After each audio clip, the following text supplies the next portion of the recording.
வர வெள்ளிக்கிழமை முகூர்த்த நாள். அதனால அன்னைக்கே அப்பா அம்மாவோட 60ஆம் கல்யாணத்தை பண்ணிடலாமான்னு யோசிக்கிறேன். நீங்க என்னத்த சொல்றீங்க? தாராளமா பண்ணுமா. குறிப்பா சிந்து வரவே கூடாது. இந்த விஷயத்த நீ சிந்து கிட்ட ஸ்ட்ரிக்டா சொல்லிடு. சரிங்க அத்தை. ஏமா, அது அவங்க அப்பா அம்மாவோட ஃபங்க்ஷன் தானம்மா. அதுல சிந்து ஏமா கலந்து கூடாதுன்னு சொல்றீங்க? அவங்க அப்பா அம்மாவே சிந்துவ தலைமொழிகிட்டாங்க. நாம எதுக்கு அவளுக்கு இடம் கொடுக்கணும்? சிந்து இந்த குடும்பத்துல நடக்கிற விசேஷத்துல மட்டும் இல்ல, இந்த ஊர்ல நடக்கிற எந்த விசேஷத்திலயும் கலந்துக்க கூடாது.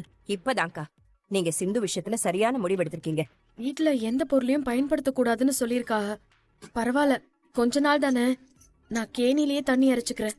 இந்த காயத்தோட மறுபடியும் தண்ணி அரைச்சேனா கை ரொம்ப புண்ணாயிடும்.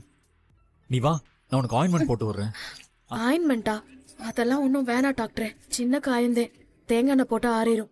என் மனசுல இருக்கிற காயத்துக்குதே என்ன மருந்து போடுறதுன்னு தெரியல டாக்டரே. இத்தனை பேர் முன்னாடி கோர்ட்ல ஜட்ஜம்மா கேட்கும் போது நான் சிந்துவோட சேர்ந்து வாழ விரும்புறேன்னு நீ சொல்லவே நான் எதிர்பார்த்தேன்.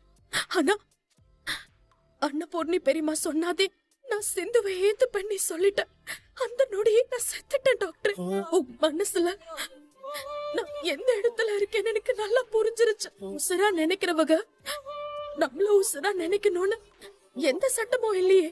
ஆனாலும் நம்ம மனசு அததே எதிர்பார்க்கும். என் அப்பா அம்மா 60ஆம் கல்யாணத்துல நான் கலந்துப்பேன். அவங்களுக்கு செய்ய வேண்டிய முறை எல்லாம் நான் செய்வேன்.